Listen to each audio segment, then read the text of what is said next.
Goa Organics వారి skin care, hair care, wellness products కోసం AP, తెలంగాణలో డిస్ట్రిబ్యూటర్లు కావాలను వివరాలకు స్క్రీన్ పైన ఉన్న నెంబర్కి కాల్ చేయండి.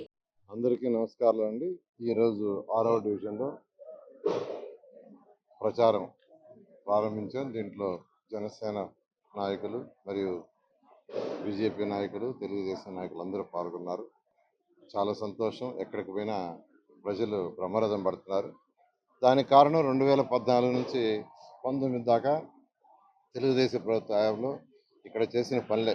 అనేక రోడ్లు కావచ్చు, అండర్ గ్రౌండ్ డ్రైనేజ్ సిస్టమ్ కావచ్చు, డ్రింకింగ్ వాటర్ సంగం బ్యారేజ్ నుంచి కావచ్చు, ఇలా నక్లెస్ రోడ్ కావచ్చు, రంగనాథ స్వామి టెంపుల్ ఘాటు కావచ్చు, కోనేరు బొలాపేట కోనేరు కావచ్చు, అదేవిధంగా మైపాడు ఘాటు కావచ్చు, అదేవిధంగా నెక్లెస్ రోడ్ కావచ్చు, ఇలా అనేక కార్యక్రమాలు యాక్చువల్గా తెలుగుదేశం ప్రభుత్వంలో చేయటం, పేదలు నిరుపేదలకు ఇల్లు 43,000 ఇల్లు కట్టడం.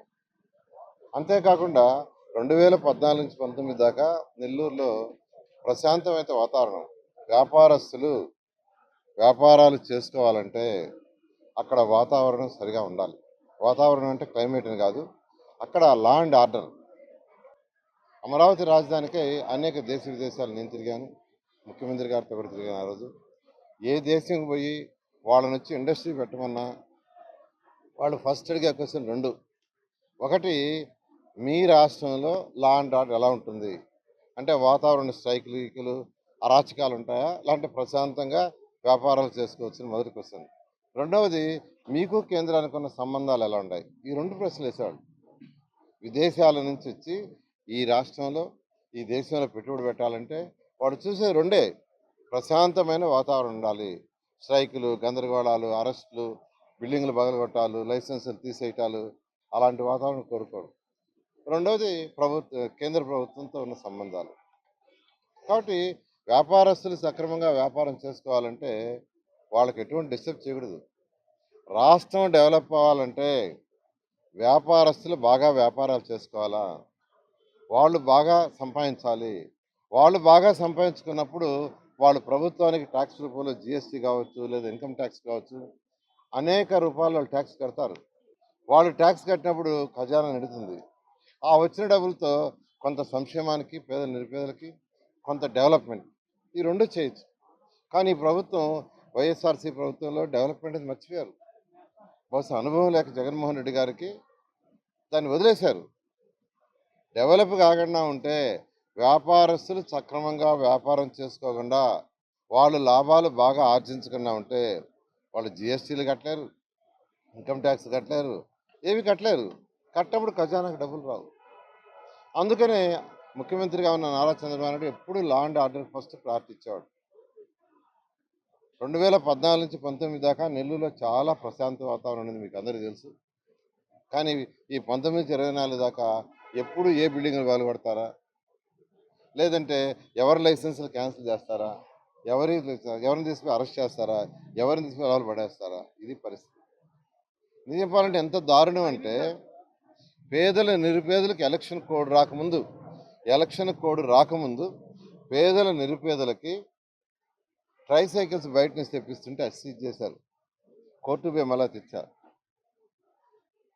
అదేవిధంగా తోపుడు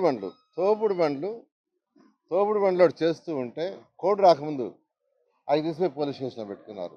అది ప్రభుత్వం. తోపుడు బండ్లు అండి ఎవరికండి ఇచ్చేది? పేదలు, నిరుపేదలు. అది కూడా డోనర్స్ డొనేట్ చేస్తున్నారు. అలా ఈ ప్రభుత్వం సాగుతుంది. అయితే ప్రభుత్వానికి రేపు మే 13వ తేదీ చమరగీతం పాడతారు. ముఖ్యమంత్రిగా నారా చంద్రబాబు నాయుడు వస్తారు. ప్రజల సంక్షేమం, అటు పేదలు నిరుపేదలకి అనేక ప్రకటించారు. అదేవిధంగా డెవలప్మెంట్కి హై ప్రయారిటీ ఇస్తూ యువత, మన పిల్లల యొక్క భవిష్యత్తు బాగుండాలంటే ఖచ్చితంగా వాళ్ళు ఒక మంచి గౌరవమైన ఉద్యోగాన్ని చేయాలా, లేదు అంటే వ్యాపారాలను చేసుకోవాలా. ఈ రెండిట్లో ఏదో ఒకటి చేసుకోవాలా. అవి రెండు చేసుకోవాలంటే వాళ్ళు హోప్ కలిగించాలా. ఈరోజు యువతకి ఎలా ఉందంటే, బీటెక్ చదివేవాళ్ళు, ఎంబీఏ చదివేవాళ్ళు, ఎంసీఏ చదివేవాళ్ళు ఎందుకు అబ్బా చదివి ఏం చేయాలా, చదివి ఏ పొగాడో సెంటరో లేదంటే ఏ పళ్ళు అమ్ముకోవాలా, అలాంటి పరిస్థితిని నిరుత్సాహపడుతున్నారు. ఈ నిరుత్సాహంలో వాళ్ళు అడ్డదారులు పడతారు.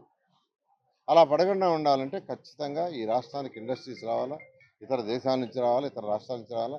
ఖచ్చితంగా తెలుగుదేశం ప్రభుత్వం ఖచ్చితంగా మీ అందరి సహకారంతో వస్తుంది. ఖచ్చితంగా ఇండస్ట్రీస్ని ముఖ్యమంత్రి గారు తీసుకొస్తారు. నెల్లూరు కూడా నేను స్పెషల్ డ్రైవ్ చేస్తానని మీ అందరికీ తెలియజేస్తూ, మీ అమూల్యమైన ఓటుని ఎమ్మెల్యేగా నాకు, ఎంపీగా వేమిరెడ్డి ప్రభాకర్ రెడ్డికి వేయండి. రాష్ట్రం నుంచి ఫండ్స్ నేను తీసుకొస్తాను, కేంద్రం నుంచి ఆయన ఫండ్స్ తీసుకొస్తారు. నెల్లూరుని ఒక మంచి స్మార్ట్ సిటీగా చేస్తామని మీ అందరిని రిక్వెస్ట్ చేస్తాను. Thank you. సుమన్ టీవీలో మీ పర్సనల్ అండ్ బిజినెస్ ప్రమోషన్స్ కోసం కింది నెంబర్కి కాంటాక్ట్ చేయండి.